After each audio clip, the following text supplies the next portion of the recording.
बिस्मिल्लाहिर्रहमानिर्रहीम। अस्सलाम वालेकुम व्यूअर्स, मैं हूं आपकी होस्ट सफिया मीर और इल्मी सिटी में आप सबको खुशामदीद कहती हूं। जैसे कि इल्मी सिटी लाता है आप सबके लिए मोटिवेशनल, एजुकेशनल और नॉलेज की बेस पर मबनी भरपूर मालूमाती प्रोग्राम, ताकि आप कर सके अपनी सोच, अपने रवैये और अपनी जिंदगी पहले से कहीं ज्यादा बेहतर। बेहतरी के इस सफर में आज हमने जिस टॉपिक का इंतखाब किया है वो है प्रोफेशनल ग्रूमिंग। और इस टॉपिक पर बेहतर अंदाज में रोशनी डालने के लिए आज हमारे साथ मौजूद हैं इल्मी सिटी के बहुत ही मुअज़्ज़ज़ मेहमान मिस्टर मिस्टर फरहान मुर्तजा, जो कि IFA के फाउंडर एंड CEO हैं और इसके साथ साथ management consultant and corporate trainer हैं और इसके साथ साथ business and people development expert भी हैं। तो आइए इनके इल्म से इस्तिफादा हासिल करने के लिए इनसे गुफ्तगू के सिलसिले का आगाज करते हैं। अस्सलाम वालेकुम sir, welcome to our show. वालेकुम अस्सलाम, thank you for such a beautiful introduction. और आपका जो प्रोग्राम है इल्मी सिटी, उसमें आपने मुझे दावत दी कि कुछ अच्छी चीज़ों पे हम लोग गुफ्तगू कर सकें। और पर्टिकुलरली टॉपिक चूंकि आपने शेयर कर लिया हुआ था, तो जो टॉपिक है वो भी मच नीडेड टॉपिक है। इसके ऊपर बहुत ज़रूरत है डिस्कशन की और मुख्तलिफ इवेंट्स की, ताकि ये बेहतर तौर पे हमारे अमली जिंदगी का पार्ट बन सके। सही। सबसे पहले तो हम आपके बहुत शुक्रगुजार हैं कि आपने इल्मी सिटी के लिए इतना वक्त निकाला और हमारे साथ इंशाल्लाह मालूमात शेयर करेंगे। तो सबसे पहले तो मैं आपसे ये पूछना चाहती हूँ कि प्रोफेशनल ग्रूमिंग क्या है और आम ग्रूमिंग और प्रोफेशनल ग्रूमिंग में क्या डिफरेंस है? प्रोफेशनल ग्रूमिंग बेसिकली हम इसको लेके चलते हैं कि ग्रूमिंग से and then what is actual grooming, और फिर क्या प्रोफेशनल ग्रूमिंग क्या होती है। तो सही। एक स्टेप वाइज प्रोग्रेस होती है टुवर्ड्स बेटरमेंट। अब जो रूटीन ग्रूमिंग हमारी हो रही होती है, उसमें डिफरेंट फैक्टर्स होते हैं जो हमारी लाइफ के साथ एसोसिएट होते हैं। मतलब हम जो चीजें सीख रहे होते हैं वक्त के साथ साथ, एक तो हमें वक्त सिखा रहा होता है कि हम किस तरफ को जाएंगे। दूसरा, उसके साथ साथ हमारे फ्रेंड्स होते हैं हमारे गिर्द गिर्द, जिनसे हम चीजें लर्न कर रहे होते हैं। हमारे पेरेंट्स हैं, वो हमें ग्रूम कर रहे होते हैं। फिर हमारे एजुकेशनल इंस्टीट्यूशंस में जो हमारे टीचर्स होते हैं, असातिज़ा होते हैं, उनका बहुत पार्ट प्ले होता है हमारी ग्रूमिंग के अंदर। फिर हमारे अपने हालात जो चल रहे होते हैं वो हमें ग्रूम कर रहे होते हैं। तो अगर तो ये ग्रूमिंग, इसके पीछे हमारा कोई पर्पस नहीं है, मकसद नहीं है, कोई गोल नहीं है, कोई टारगेट नहीं है, और हम वक्त के साथ साथ या बेहतर होते जा रहे हैं या जिस डायरेक्शन में भी चलते जा रहे हैं, उसको हम एक सही। ग्रूमिंग का नाम देंगे कि हम लोग ग्रूम हो रहे हैं वक्त के साथ साथ। सही। और सही। फिर इसकी अगर मैं इसमें कोट करूं एक लॉ ऑफ नेचर, तो जो ग्रोथ है, जो फिजिकल ग्रोथ है, ये नेचर ने हमारे साथ एसोसिएट कर दी हुई है। हम सही। लोग मीन्स इसको एग्जांपल लें, तो बच्चा पैदा होता है तो वो नेचुरली ग्रो करता है। उसकी खुराक जो है या उसका रहन सहन जो है या उसका एनवायरनमेंट जैसा भी हो, जो basic structure of the body है, उस तक उसने ग्रो करना ही करना है, वो जो भी सही। नेचर ने उसके अंदर रखी है। इसी सही। तरह से जो हमारे इर्द गिर्द चिरिंद परिंद जो दरख्त नजर आते हैं, पौधे नजर आते हैं, आप बीज बोते हैं, वो अपनी फिजिकल ग्रोथ के साथ साथ वो बड़ा हो जाता है। तो ये सही। एक फिजिकल ग्रोथ है, तो ये नेचर ने हमारे अंदर रखी है। बट जो सही। मेंटल ग्रोथ है, वो वक्त के साथ साथ हमें खुद अडॉप्ट करनी होती है, या हम अपनी ग्रूमिंग के साथ उसको लेके चल रहे होते हैं। तो जो ग्रूमिंग है उसके तो मैंने फैक्टर्स बताए। अब जो एक्चुअल ग्रूमिंग है, उसमें क्या आ जाता है। अगर तो आप अपना नॉलेज, अपना स्किल सेट, अपना एक्सपीरियंस और अपना एटीट्यूड जो है, वो किसी खास डायरेक्शन में लेके चल रहे हैं और उसके अकॉर्डिंगली आप ये चीजें अक्वायर कर रहे हैं, जो आपका नॉलेज है, एक्सपीरियंस है, एक्सपर्टीज है, स्किल सेट आपके अंदर आता जा रहा है, तो वो एक्चुअल ग्रूमिंग होती है। बिकॉज आपने कोई टारगेट सेट किया होता है जहां तक आपने पहुंचना है। सही। तो अब ये दो स्टेप्स हो गए। वन इज ग्रूमिंग, जो हालात वाकयात हमारी सोसाइटी हमें दे रही है, and what is actual grooming के जिसके अंदर हमने कोई ऑब्जेक्टिव, कोई टारगेट, कोई गोल सेट किया हुआ, और उसके साथ साथ उसके अकॉर्डिंगली हम नॉलेज, स्किल एंड एटीट्यूड ले भी रहे हैं और अपने अंदर उसको ढाल भी रहे हैं। अब प्रोफेशनल ग्रूमिंग क्या है? जब सही। हम इसी ग्रूमिंग को, इसी नॉलेज, स्किल और एक्सपीरियंस को, या हम जो अपना बिहेवियर रीशेप करते जा रहे होते हैं, और उसके अंदर फिर फाइनेंशियल एलिमेंट भी आ जाता है कि हम कितना फाइनेंशियली बेहतर होते जा रहे हैं, और वो किसी सही। प्रोफेशन से लिंक है हमारे। आइदर वो मतलब कोई ऑक्यूपेशन है, मतलब आप जॉब करते हैं, आप कहीं एग्जीक्यूटिव हैं, आप किसी गवर्नमेंट इंस्टीट्यूट में काम करते हैं, या आप एक प्रोफेशन के साथ एसोसिएटेड हैं, जैसे डॉक्टर हो गए, इंजीनियर्स हो गए, हमारे लॉयर्स हो गए, या आपकी एक कोई भी बिजनेस फील्ड है, उसके रिलेटेड जब आप ग्रो कर रहे हैं, उसके साथ लिंक करके ग्रो कर रहे हैं, और उसके साथ आपके कुछ टारगेट्स भी एसोसिएट हैं, तो उनको हम कहेंगे कि ये एक प्रोफेशनल ग्रूमिंग है। तो वो सही। एक प्रोफेशनल ग्रूमिंग में आता है। उसमें आप उसी फील्ड के अकॉर्डिंगली नॉलेज ले रहे होंगे, उसी फील्ड के अकॉर्डिंगली स्किल सेट भी इनहेंस कर रहे होंगे, उसी फील्ड से रिलेटेड जो अपवर्ड पोजीशंस हैं उनके सही। ऊपर आप अपना एटीट्यूड भी उसी हवाले से, मींस एक एग्जेक्टिव लेवल पे, ऑफिसर लेवल पे, या ट्रेनी लेवल पे जो बंदा आता है, या डॉक्टर जो हाउस जॉब कर रहा होता है, या वकील जो शुरू में जाके अपनी प्रैक्टिस शुरू करता है, उसका बिहेवियर, एटीट्यूड और तरह से होगा।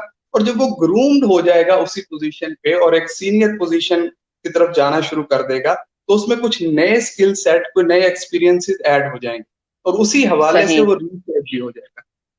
तो सही। ये मेन सा डिफरेंस है ग्रूमिंग का, प्रोफेशनल एक्चुअल ग्रूमिंग का और प्रोफेशनल ग्रूमिंग का। सही। माशाल्लाह, आपने इतने अच्छे तरीके से हमारी प्रोफेशनल ग्रूमिंग की और जनरल ग्रूमिंग की इतनी डेफिनेशन बताई कि बिल्कुल क्लियर हो गया कि हम जब नॉर्मल ग्रूमिंग की बात कर रहे हैं तो उसमें हमारी ग्रोथ भी आ जाती है और सारे इर्द गिर्द के फैक्टर भी उसमें इन्वॉल्व होते हैं। जबकि हम प्रोफेशनल ग्रूमिंग की बात करते हैं तो फिर हम थोड़ा इसको स्पेसिफाई कर देते हैं अपने कैरियर के अकॉर्डिंग, उसको हमें फिर स्किल सेट भी चाहिए होता है। तो ये आपने बहुत ही खूबसूरत तरीके से हमारे लिए इसको डिफाइन किया। अच्छा, तो आप मुझे ये बताइए कि जो प्रोफेशनल ग्रूमिंग की जरूरत क्यों है, और इस हवाले से दुनिया का डेटा और फैक्ट्स क्या कहते हैं? अच्छा, इसको हम देखते हैं। एक तो पहले एक चीज हमें अंडरस्टैंड करनी चाहिए, there is only one constant and that is change. दुनिया में सिर्फ एक ही कांस्टेंट है और वो है चेंज। सबात सही। एक तगल्लुर तो है जमाने में कि सही। चेंज हर वक्त होना ही होना है हर चीज में। तो ओवर द ठीक है। इयर्स जो हमारी डिफरेंट फील्ड्स थे, ऑक्यूपेशंस थे, प्रोफेशन थे, वो चेंज होते रहे हैं। अगर हम पर्टिकुलरली इंडस्ट्री या कॉर्पोरेट सेक्टर का हवाला लें, तो बहुत सारी इंडस्ट्रीज में मशीनरी चेंज हो गई, मटेरियल चेंज हो गए, उन मशीनरी और मटेरियल को यूज करने की मेथडोलॉजी चेंज हो गई। लेकिन एक चीज जिसके ऊपर हमने ज्यादा फोकस करने की जरूरत थी और वो एरिया इग्नोर्ड रह गया, वो था मैन। एक मेजर फैक्टर है। तो अब डाटा क्या कहता है इसके अकॉर्डिंगली, या जो चेंजेस आई हैं उसको हम कैसे प्रोफेशनल ग्रूमिंग से रिलेट करेंगे, तो उसके लिए एक इंडेक्स है S&P 500 इंडेक्स ऑफ यूएसए। जो यूएसए की टॉप 500 लार्ज कंपनीज होती हैं, उनकी जो स्टॉक की परफॉर्मेंस है, जो शेयर्स की सही। परफॉर्मेंस है स्टॉक एक्सचेंज में, सही। उसको वो इंडेक्स मेजर करता है। 1920s में वो इंडेक्स ये कहता है कि जब कोई कंपनी बनती थी तो उसकी जो एवरेज एज होती थी वो 67 ईयर्स होती थी। 67 जो ईयर्स। 67 ईयर्स। अब 2020 में वो इंडेक्स ये कहता है कि अब अगर कोई कंपनी बनती है और वो लिस्टेड होती है और उसके शेयर्स की भी खरीदो फरोख्त होती है, तो उसकी जो एवरेज एज है वो 15 ईयर्स रह गई। 67 अच्छा, ईयर्स की 15 ईयर्स। अब इसमें तो इसी के साथ वास्ट डिफरेंस आ गया है। बिल्कुल, तो एक काफी ह्यूज ह्यूज डिफरेंस। डिफरेंस है। अब अगर हम पिछले सालों में जाएं तो कहीं कोई एम्प्लॉयमेंट लेने जाता था, अगर हम प्राइवेट सेक्टर की ही एग्जांपल ले लें, तो चूंकि 67 ईयर कंपनी ने चलना है, तो 67 ईयर्स में 2-3 नस्लें भुगत जाती थी। अब चूंकि टेन्योर ही कंपनीज का 15 ईयर्स रह गया है, तो उस 15 ईयर्स के अंदर अंदर उस कंपनी ने अपना बिजनेस एस्टेब्लिश करके उसको डाउनफॉल भी होना और उससे आगे उसने अपना कोई नया बिजनेस भी कनेक्ट करना है। अब सही। जब वो 15 ईयर्स के बाद अपना बिजनेस रीशेप करेगी, तो उसके अंदर जो ह्यूमन है जो वहां काम कर रहा है, डेफिनेटली उसे नए स्किल सेट की जरूरत पड़ेगी, क्योंकि डायमेंशन बिल्कुल चेंज हो जाएंगे। उसे नए एक्सपीरियंस की जरूरत पड़ेगी, उसे नए नॉलेज की जरूरत पड़ेगी। तो इसलिए अगर हम, ये पहला फैक्टर है जिसके डाटा से मैं आपसे शेयर कर रहा हूं, तो अगर सही। कोई ह्यूमन अपने आप को नहीं चेंज करता तो डेफिनेटली फिर उसके लिए कुछ प्रॉब्लम्स होंगी। अच्छा, ये तो हो गया पहला फैक्टर। सही। अब दूसरा फैक्टर भी इसमें एक और डाटा भी है हमारे पास। वर्ल्ड इकोनॉमिक फोरम के एग्जीक्यूटिव चेयरमैन जो हैं, उन्होंने 2016 के अंदर एक टर्म कॉइन की, मतलब इंट्रोड्यूस करवाई, जिसे फोर्थ आईआर कहते हैं, फोर्थ सही। Industrial revolution. अब ये फोर्थ इंडस्ट्रियल रेवोल्यूशन क्या कह रही है? ये फोर्थ इंडस्ट्रियल रेवोल्यूशन ये कह रही है कि बहुत जल्द आपकी इंडस्ट्रीज के अंदर, आपके different sector, segment, occupation, professions के अंदर रोबोटिक्स आ जाएंगे, आर्टिफिशियल इंटेलिजेंस आ जाएगी, मशीन लर्निंग तो ऑलरेडी आ चुकी है। हम्म। उसके बाद साइबर फिजिकल सिस्टम्स आ जाएंगे, मतलब कंप्यूटर सही। ओरिएंटेड और रोबोटिक्स ओरिएंटेड सिस्टम्स आ जाएंगे। उसके साथ सही। साथ आपकी जो फैक्ट्रीज हैं या आपकी जो सिटीज हैं, वो स्मार्ट होने जा रही हैं। मतलब उसके अंदर IoT, internet of things and artificial intelligence और रोबोटिक्स का एक कॉम्बिनेशन बन जाएगा, जिसके अंदर बहुत सारी जॉब्स या तो ऑब्सलीट होनी है, जो रूटीन की जॉब्स हैं, और दूसरा नई जॉब्स क्रिएट होनी है। तो ये भी एक चेंज है जिसको हम ऑब्जर्व हम्म। कर रहे हैं। और अगर कोई भी प्रोफेशनल अगर ग्रूम होना चाहता है, तो उसे इन चीजों का भी ख्याल रखना पड़ेगा। ये भी सही। हमें फैक्ट बताते हैं। फिर एक फैक्ट और है हमारे सामने, वो ये है कि कोरोना जैसे इवेंट, जैसे ही कोरोना आया, हमने देखा कि बहुत सारी चीजें जो डिजिटलाइज नहीं हो पा रही थी हमारे जैसे मुल्क में, जो मतलब फाइनेंशियल ट्रांजैक्शंस वगैरह भी थे, मतलब उनकी पेस बहुत स्लो थी, हो रहे थे लेकिन बहुत स्लो सही। हो रहे थे। वो सही। एकदम से रैपिडली इंक्रीज आया उसके अंदर। इवन सही। हमारा वो तबका जिसे हम समहाउ अंडर प्रिविलेज्ड गिनते हैं, जिसके लिए एहसास प्रोग्राम भी लॉन्च किया वजीर आजम ने, उसके लिए जो 144 बिलियन डिस्ट्रीब्यूट हुए पहली दफा, वो डिजिटलाइजेशन के थ्रू डिस्ट्रीब्यूट हुए। मतलब उसके सही। अंदर वो सही। एसएमएस और टेक्नोलॉजी और एग्जैक्ट लोगों को पहुंचे, तो वो सारा यूज किया गया। तो जब इस तरह की चेंजेस आएंगे, तो फिर भी हमें अपने आप को डेवलप करने की, अपने आप को रीशेप करने की, रीबिल्ड करने की जरूरत पड़ेगी। तो ये भी आप हमें साथ साथ ये भी बता रहे हैं कि जो कोरोना की हम हमेशा डार्क साइड पर फोकस करते हैं, तो आप हमें उसकी वाइट साइड बता रहे हैं, उसकी वो साइड बता रहे हैं कि जिसने हमें फायदा दिया है या हमने उससे लर्निंग की है और उसकी यूटिलाइजेशन की है हमने। एग्जैक्टली।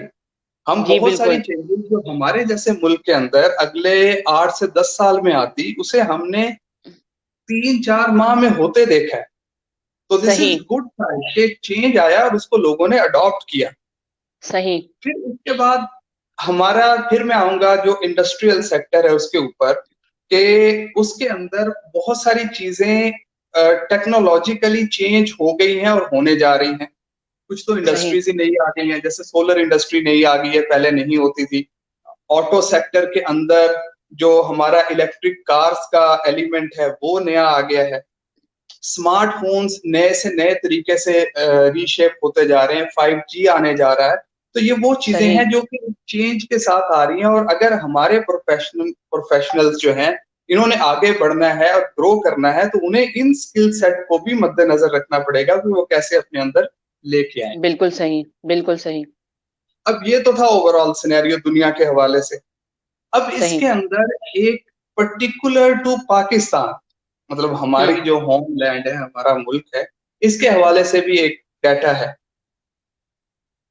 वर्ल्ड इकोनॉमिक फोरम ही 2004 से एक इंडेक्स कैलकुलेट कर रहा है, जिसे उसने कहा है ग्लोबल कंपेटिटिवनेस इंडेक्स। सही। अब ये इंडेक्स हमें क्या कह रहा हो, ये इंडेक्स ये कह रहा होता है कि जो भी कंट्रीज हैं दुनिया के अंदर, उनको कुछ पर्टिकुलर्स हैं जिनके ऊपर इवेल्युएट किया जाता है, जिसमें सबसे पहले उनका इंफ्रास्ट्रक्चर है, उनके सही। इंस्टीट्यूशंस हैं, उनकी सही। फाइनेंशियल नॉन फाइनेंशियल मार्केट्स हैं, उनकी सही। जीडीपी कैसे कैलकुलेट होती है वो चीज है, उसके अंदर उनके लोगों की ह्यूमन एफिशिएंसी इन्वॉल्व है कि वो कितने एफिशिएंट हैं उस मुल्क के लोग। सही। फिर उसके सही। अंदर क्रिएटिविटी एंड इनोवेशन वो इन्वॉल्व है, सही। इन चीजों के ऊपर वो इंडेक्स कैलकुलेट होता है।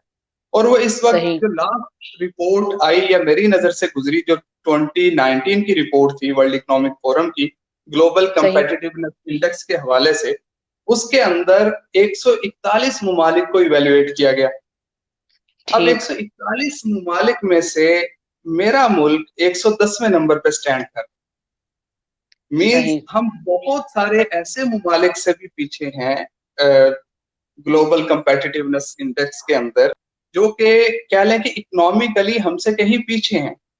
बट जब हम ह्यूमन एफिशिएंसी पे आते हैं, प्रोडक्टिविटी पे आते हैं, तो हमें ये नजर आता है कि हमारी परसेंटेज आउट ऑफ 100 51.4% पे स्टैंड करती, मीन्स एक फिर ये तो एवरेज काफी अच्छी हमारा, है।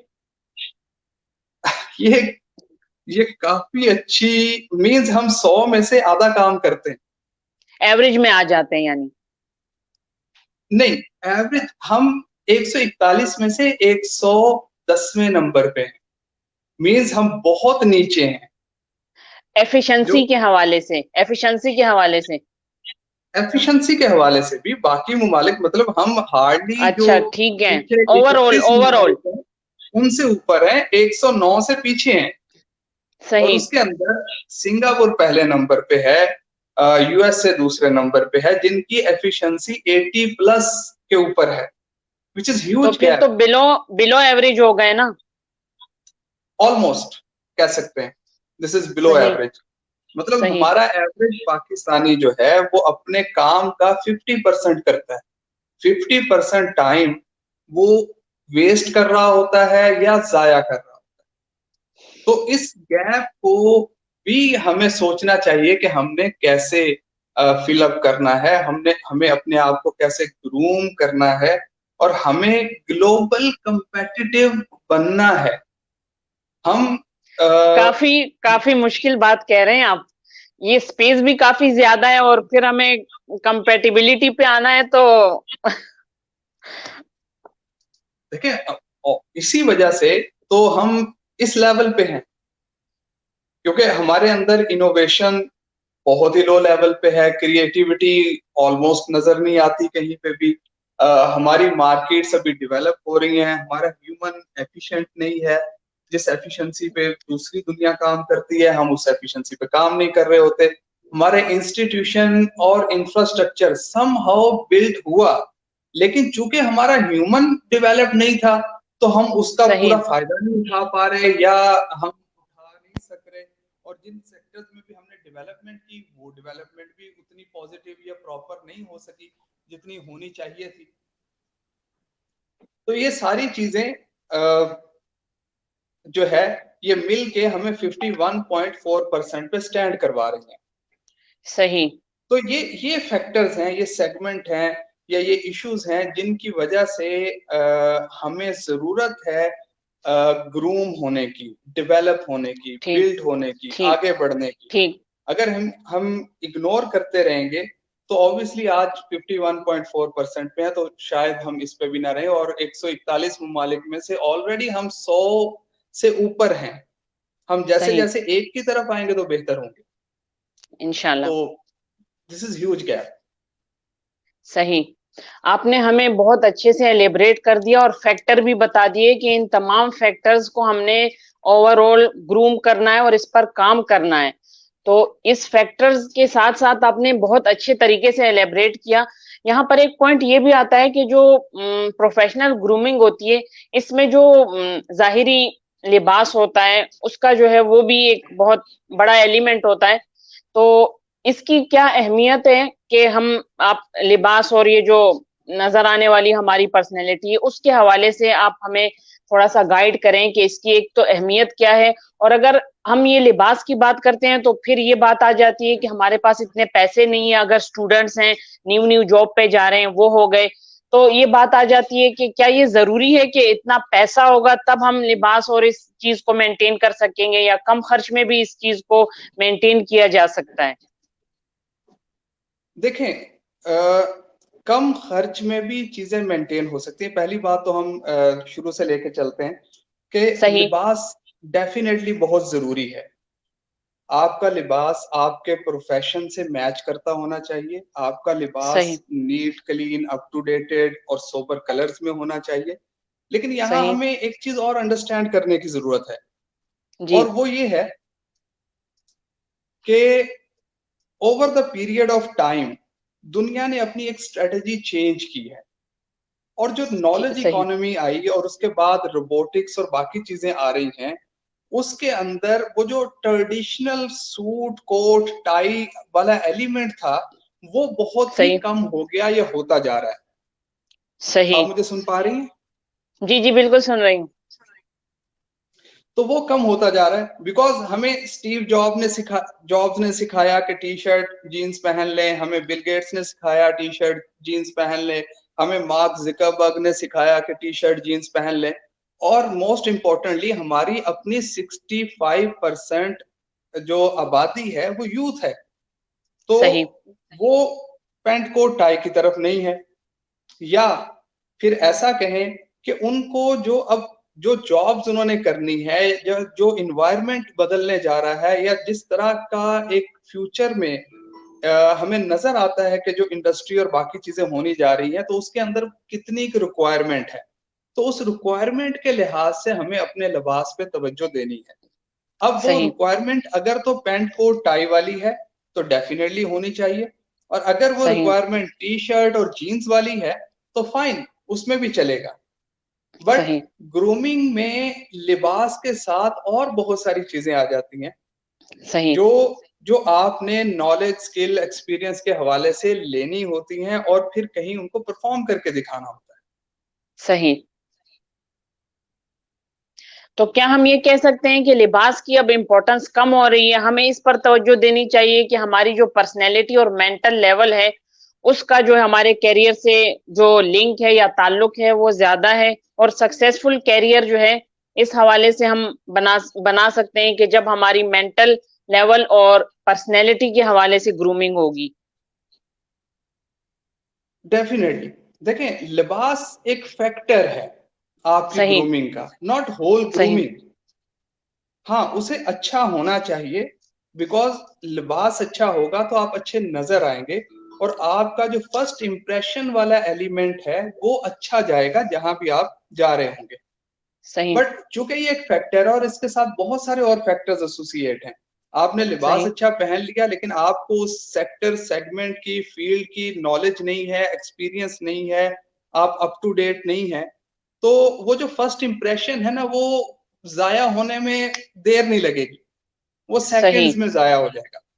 आप सही। दो चार क्वेश्चंस में ही उड़ जाएंगे कि आप क्या करके आए हैं और क्या करना था। तो इसको सही। एक फैक्टर के तौर पे जरूर लिया जाए, लेकिन इसको होल पर्सनैलिटी या होल ग्रूमिंग का पार्ट ना समझा जाए कि हम अच्छा लिबास और अच्छे से तैयार होके और एक अच्छी सी वॉच लगा के और एप्पल का आईफोन मतलब पकड़ के या कोई भी महंगे वाला फोन पकड़ के हम लगेंगे कि हम बहुत सोबर हैं और पढ़े लिखे हैं और इंटेलिजेंट हैं। तो शायद ये नहीं होने वाला आने वाले टाइम पे। आपको सही। प्रैक्टिकली करके दिखाना पड़ेगा कि आप कितने ज्यादा प्रोडक्टिव हैं। सही। तो इसका मतलब ये है कि ये जो प्रोफेशनल ग्रूमिंग है, इसकी बेस इस बात पर अब नहीं रही है कि first impression is the last impression. इसके बारे में आप क्या कहेंगे? First impression is the last impression, इसको ये ठीक है समहाउ, बिकॉज जब आप जाके बैठते हैं तो एक इंप्रेशन आपके साथ जा रहा होता है, लेकिन मेरा ख्याल है कि इसको चेंज करने की जरूरत है आपके फर्स्ट इंप्रेशन से भी पहले। बिकॉज आपका एक प्रोफाइल होता है, वो प्रोफाइल आपसे पहले जाता है जहां आपने पहुंचना होता है। वो सही। प्रोफाइल आपके बारे में बहुत प्रोफाइल से सर्टेन आपकी चीजें, मीनिंग डॉक्यूमेंट्स की बात कर रहे हैं आप? डॉक्यूमेंट्स भी होते हैं, आपका एक मार्केट ओवरव्यू भी होता है। जब आप एक सर्टेन लेवल्स पे जा रहे होते हैं, आप की एफिशिएंसी भी डिफरेंट एरियाज के थ्रू गेज हो रही होती है। आपका एक नेटवर्क भी क्रिएट हो रहा होता है जो आपके बारे में कुछ चीजें बता रहा होता है, तो वो भी इंपॉर्टेंट होता है। और फिर आपका फर्स्ट इंप्रेशन, ये लिंक करके चलेगा, अलग अलग नहीं चलेंगे। सही। आपको दोनों चीजें क्लब करके चलवानी पड़ेंगी। सही। आप इतने खूबसूरत अंदाज में हमें डिटेल बताते हैं कि मुझे तो ऐसा लग रहा है कि हम आज से 5 साल 10 साल को जो है वो सामने रख के उसकी पेशन गोई कर रहे हैं और कर सकते हैं कि हाँ आने वाला वक्त किस तरह होगा और हमें उसके लिए किस तरह प्रिपेयर होना चाहिए। तो वो सारी चीजें आपके एक्सपीरियंस से, उन चीजों से हमें पता चल रहा है कि उसको हमें बहुत ज्यादा फोकस करना है और हमारा जो फोकस का डायरेक्शन है वो भी थोड़ा सा रॉन्ग है, जिसकी वजह से हम पीछे जा रहे हैं, क्योंकि हमारे फोकस दूसरी चीजों पर ज्यादा है। और जिस चीज को देखना है, जिसमें दुनिया आगे जा रही है, उसमें हमारी नजर नहीं जा रही है जिस तरह की आपकी जा रही है। आप ठीक कह रही हैं। बेसिकली हम प्रोडक्टिव एलिमेंट जो हैं उनको शायद कहीं इग्नोर कर रहे हैं। डाटा जो हमें कह रहा है उससे हम आंखें बंद कर रहे हैं, और हम ये समझ रहे हैं कि एक सिंपल सी आउटलुक बना के और थोड़ा सा फंकी सा स्टाइल बना के, और या मतलब एक कह लें कि थोड़ी सी ग्रेसफुल आउटलुक बना के हम चल जाएंगे, तो हम नहीं चलेंगे। हमें सही। एफिशिएंट होना पड़ेगा, हमें प्रोडक्टिव होना पड़ेगा, हमें रिजल्ट ओरिएंटेड होना पड़ेगा।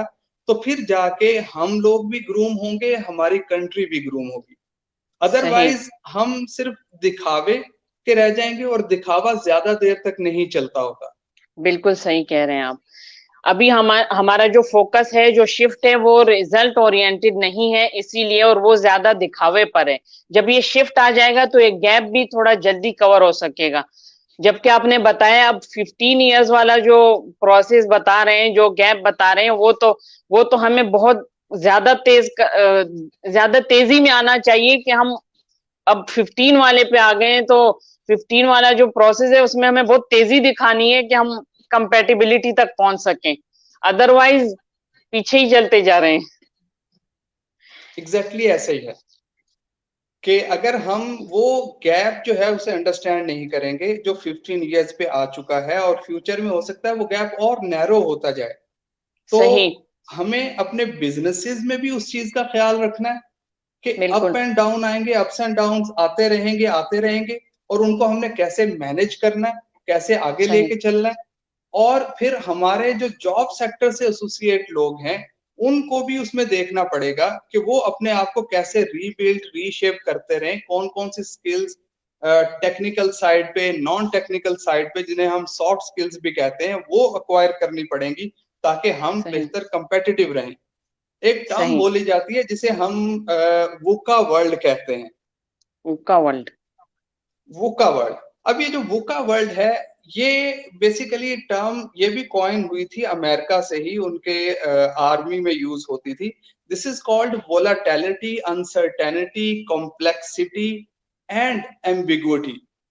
अब सही। इतनी ज्यादा रैपिड चेंजेस हैं, इतनी ज्यादा रैपिड चेंजेस हैं कि हम इस तरह के इन्वायरमेंट में रह रहे हैं जहां सही। हमने, अगर हम अपने लीडरशिप रोल का देखें हवाले से, मतलब वो लोग जो पहले ग्रूम होते थे सर्टेन लेवल पे जाके, और सॉफ्ट स्किल्स को और हार्ड स्किल्स का मिक्सचर बना के लेके चल रहे होते थे, जिसमें वो लोग इमोशनली इंटेलिजेंट भी थे, उनकी कम्युनिकेशन स्किल्स भी अच्छी हो जाती थी वक्त के साथ साथ, और उसके साथ साथ डिसीजन मेकिंग और स्ट्रेटेजिक प्लानिंग में भी वो लोग आ जाते थे, और टॉप पोजीशंस को भी रन कर रहे होते थे।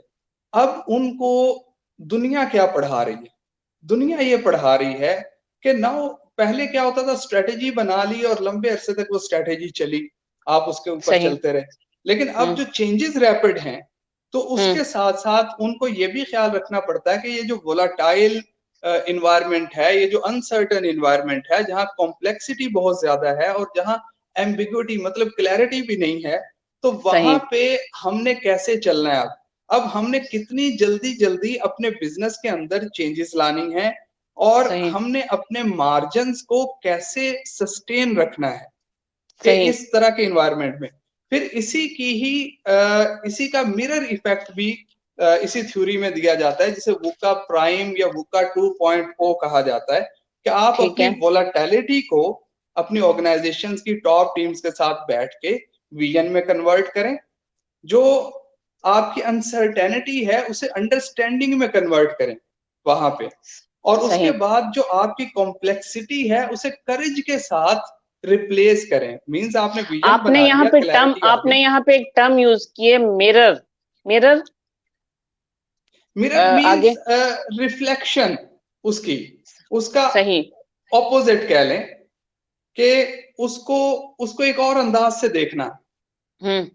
मींस आप जब मिरर में देखते हैं तो थोड़ा सा रिफ्लेक्शन आती है। अब सही रिफ्लेक्शन रिफ्लेक्ट आती। करते हुए जब आप देखते हैं तो उसको आपने किस तरह से देखना है, मींस आपने किस तरह से अपने लोगों को ग्रूम करना है एक बिजनेस के अंदर, कि वो ये सही जो वोलाटाइल, कॉम्प्लेक्स, अनसर्टन और एम्बिगुअस सिचुएशंस हैं, इनको सही वो विजन में ट्रांसलेट करें, वो इसके साथ अंडरस्टैंडिंग डेवलप करें, वो इसके साथ करेज के साथ डिसीजंस लें, और फिर अडेप्टेबिलिटी के जितनी रैपिड अडेप्टेबिलिटी। चेंजेस हैं उसके अकॉर्डिंगली अपने बिजनेस को रीशेप और रीबिल्ड करें, रीडिजाइन करें, सही रीस्ट्रेटेजाइज करें।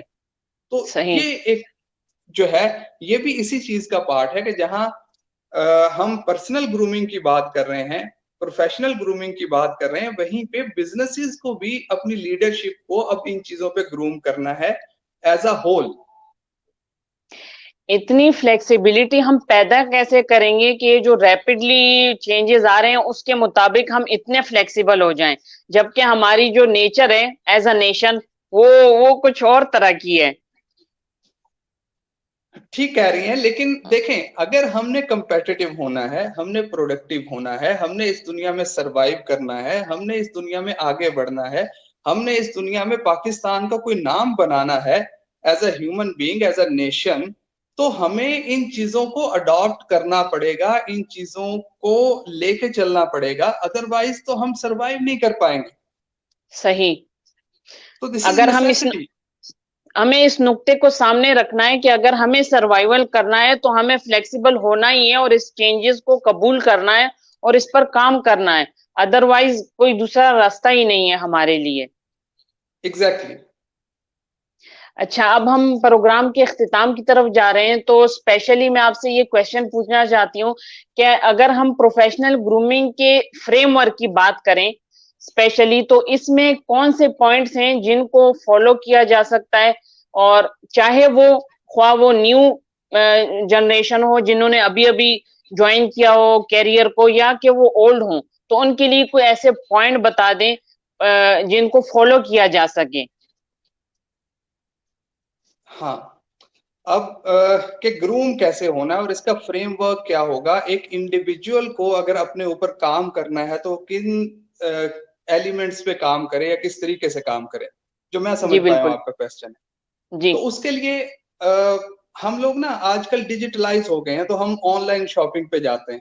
जब ऑनलाइन शॉपिंग पे जाते हैं तो हम एक कह लें कि जब हम किसी हम्म, पोर्टल पे जाते हैं तो पूरी जॉब डिस्क्रिप्शन आ रही होती है प्रोडक्ट की, और जी। उसके बाद जब हम उस प्रोडक्ट को बुक करते हैं तो उसकी एक रिसीट होती है। हम्म। मतलब हमें ऑनलाइन ईमेल आती है कि this is your product, this are the features and this is the value of the product. सही। अब इसी रिसीट फॉर्मूले को मैंने अपनी एक वीडियो में भी एक्सप्लेन किया था, कि जो अच्छा। आप हैं, मतलब as a human, as a person, as a professional, तो आपकी भी कोई ना कोई रिसीट होनी चाहिए और उसके साथ कोई वैल्यू होनी चाहिए। अब वो रिसीट और वैल्यू कैसे लगेगी, उसके लिए कुछ काम करने पड़ेंगे। तो सही। हमारी जो रसीद है उसके स्पेल्स थोड़े डिफरेंट होंगे, बट आपको रसीद चाहिए, आपको अपना सबूत चाहिए, तभी आपकी सही। वैल्यू लगेगी और उसी पे ही आपकी वैल्यू भी जनरेट होती है। तो उसके अंदर जो मेरा फ्रेमवर्क है उसमें ये है कि सबसे पहले आपको राइट माइंडसेट चाहिए होता है। सही। आपका माइंड जो है वो राइट डायरेक्शन में चल रहा हो। हेनरी फोर्ड की एक कोटेशन है कि what ever you think whatever you think you cannot or you can, you are right. Henry सही। फोर्ड ये कहता है कि आप कुछ भी सोचें, आप कर सकते हैं या आप नहीं कर सकते, आप ठीक होते हैं। अगर सही आपने अपना माइंड सेट कुछ करने पे फोकस किया हुआ है तो आपको सही। यही माइंड पॉसिबिलिटीज देना शुरू कर देगा। और अगर बिल्कुल आपने अपना माइंड कुछ ना करने पे फोकस किया हुआ है तो सही। हमारा जो ह्यूमन ब्रेन है ये तो वैसे ही एक आलसी किस्म की मशीन है। ये तो हमें 90% बिल्कुल इस चीज पे फोकस रखता है कि ये तुमसे नहीं होगा, तुम ना करो, तुम्हें नहीं करना चाहिए, तुमने पहले नहीं किया कभी। तो सही इसमें सबसे पहले ये है कि आपने ये आइडेंटिफाई करना है कि आप अपने माइंड के कंट्रोल में हैं, वो सही आपसे काम करवा रहा है, या आप अपने माइंड को कंट्रोल करके चल रहे हैं। सही अब अगर तो आपके पास कोई ऑब्जेक्टिव है, कोई गोल है, सही कोई ड्रीम है, कुछ कहीं पहुंचना है आपने, तो आप अपने सही माइंड को कंट्रोल करके चलेंगे और आपका माइंड आपके अकॉर्डिंगली चलता जाएगा। सही अदरवाइज क्या होगा कि आप सुबह उठते ही अपना मोबाइल उठाएंगे, पहले फेसबुक खोलेंगे, उसको स्क्रॉल करते रहेंगे, उसके बाद फिर आप अपना व्हाट्सएप खोल लेंगे, उसके बाद आप अपना ट्विटर वगैरह खोल लेंगे, सही नहीं होगा तो आप टीवी लगा के बैठ जाएंगे। और शाम को भी जब आप 8 घंटे की ड्यूटी दे के जाएंगे तो भी आपके जहन में यही चीजें चल रही होंगी और आप जाते ही कोई ना कोई ड्रामा, कोई ना कोई मूवी, ऐसे ही फेसबुक की स्क्रॉलिंग ये स्टार्ट कर देंगे। मींस आपका माइंड जो है वो आपको ये सिखा रहा होता है कि भाई काम करने की जरूरत नहीं है, मत करना, मेहनत करनी पड़ेगी और उसके लिए आपको एफर्ट करनी पड़ेगी। तो बेहतर है, सही आराम से कितनी अच्छी मूवी लगी ये देखो।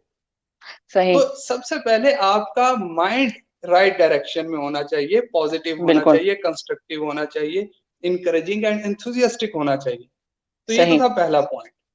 ठीक अब है। इसके साथ जब आपने राइट माइंडसेट लेना है तो फिर आप जिस भी फील्ड से हैं, ऑक्यूपेशन से हैं, प्रोफेशन से हैं, आप बिजनेस में हैं, आप जॉब में हैं, आपको अप टू डेट रहना है। सेकंड पॉइंट सही। Is stay up to up to date. Date.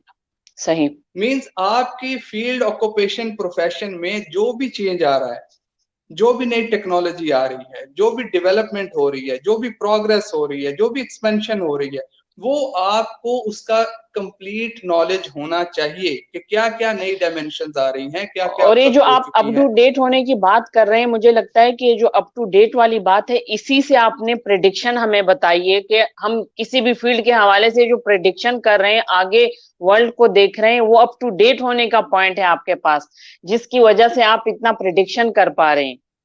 Ji exactly exactly, सही। ऐसे ही है। बिकॉज आप अगर अप टू डेट नहीं रहेंगे तो फिर तो आप सरवाइव नहीं कर पाएंगे। तो बिल्कुल सही। आपको अप टू डेट रहना है, स्टे अप टू डेट। और सही उसके लिए इसी के अंदर एक और काम भी करना है कि आप अपना एक नेटवर्क क्रिएट करें आप अपनी फील्ड के अंदर। मींस सही आप जो आपकी फील्ड के वेल एक्सपीरियंस्ड, वेल एजुकेटेड लोग हैं उनके साथ एसोसिएट रहें। आप सही अपनी फील्ड के जो व्हाट्सएप ग्रुप्स हैं, जो सोशल मीडिया के ग्रुप्स हैं, उनके साथ एसोसिएट रहें, ताकि जो सही भी नए ब्लॉग्स आ रहे हैं, नई वीडियोस आ रही हैं, नए आर्टिकल्स आ रहे हैं उसके ऊपर, वो आपके नजरों से गुजरते रहें, तो आप सही अप टू डेट रहेंगे। तो ये सही। सेकंड पॉइंट हो गया हमारा कि स्टे अप टू डेट आपको रहना चाहिए। बिल्कुल अब इसके साथ एक और चीज है जिसके ऊपर हम लोग कभी तवज्जो नहीं देते, काम नहीं करते, एंड दैट इज सही identify your strengths and weaknesses. ये सबसे सही मुश्किल काम है सही। कि हम अपने आप को देखना ही पसंद नहीं करते कि या तो हमें सब पता होता है या हमें कुछ भी पता नहीं होता। हाँ, तो सब पता होता है हमें ज्यादातर। बिल्कुल आप ठीक कह रही हैं, ज्यादातर हमें सब पता होता है। तो ये जो सब पता होने वाला एलिमेंट है या ना पता होने वाला एलिमेंट है, इससे हमें निकलना पड़ेगा। हमें बिल्कुल अपनी जो स्ट्रेंथ्स हैं उनको भी आइडेंटिफाई करना है ताकि उनको बिल्कुल। हम अपने एडवांटेज में कन्वर्ट कर सकें, और जो सही हमारी वीकनेसेस हैं उनको भी आइडेंटिफाई करना है ताकि हम उन सही पे काम करके उनको बेहतर कर सकें और उनको अपनी स्ट्रेंथ्स में और बाद में एडवांटेजेस में कन्वर्ट कर सकें। अब ये एक सही मुश्किल काम है, यूजुअली हम लोग करते नहीं है। तो सही। ये किए बगैर आगे नहीं बढ़ा जा सकता। देन फिर इसके बाद नेक्स्ट पॉइंट हमारा आता है, that is choose few. Means choose few. Generic opportunities के पीछे ना भागे। Either you are in business, either you are in job, either you are in profession. एक वकील है तो अपनी स्पेशलाइज्ड फील्ड में केस लड़ेगा, क्रिमिनल्स के या सिविल के, तो वो ज्यादा सक्सेसफुल होगा। एक डॉक्टर है तो वो जर्नल फिजिशियन बनने की बजाय अगर कार्डियोलॉजिस्ट बनेगा या लंग्स का स्पेशलिस्ट होगा या लीवर का स्पेशलिस्ट होगा तो उसकी सक्सेस के चांस ज्यादा हो जाएंगे। एक जॉब ओरिएंटेड है तो वो सप्लाई चेन स्पेशलिस्ट है, वो सेल्स स्पेशलिस्ट है, वो आपका फाइनेंस स्पेशलिस्ट है, वो ह्यूमन रिसोर्स स्पेशलिस्ट है, तो उसके अंदर उसकी ग्रोथ के चांसेस ज्यादा हो जाएंगे। बिजनेस है तो अगर आप स्पेसिफिक फील्ड को डिफाइन करके उनके ऊपर अपनी स्ट्रेटेजी लेके चलेंगे तो आपके चांसेस बढ़ जाएंगे। तो इसलिए चूज फ्यू, जर्नल या जेनेरिक अपॉर्चुनिटीज के पीछे ना भागें, वो सिर्फ आपका टाइम जाया करेगी। बिल्कुल। अब हमने right mindset, stay up to date, identify your strengths and weaknesses, choose few, ये 4 एलिमेंट देख लिए। अब इसके बाद एक मोस्ट इंपॉर्टेंट एलिमेंट आता है जी। कहते हैं nothing happens until something moves. Nothing happens until something moves. Means इसके बाद take actions. Okay. आपने अपना माइंड राइट डायरेक्शन में लगा लिया, आपने जो फील्ड है उसके अकॉर्डिंगली इंफॉर्मेशन ले ली, उस इंफॉर्मेशन को अब आप नॉलेज में कन्वर्ट करके अपने स्ट्रेंथ्स में कन्वर्ट करें और उस स्पेसिफिक फील्ड के अंदर अब आप एक्शन लेना शुरू करें। बिजनेस है तो उसको डेवलप करना शुरू करें, आप की जॉब सेक्टर है तो उसके अंदर अब आप अपने प्रोफाइल को अपडेट करके उसको फ्लोट करना शुरू करें स्पेसिफिक रहते हुए।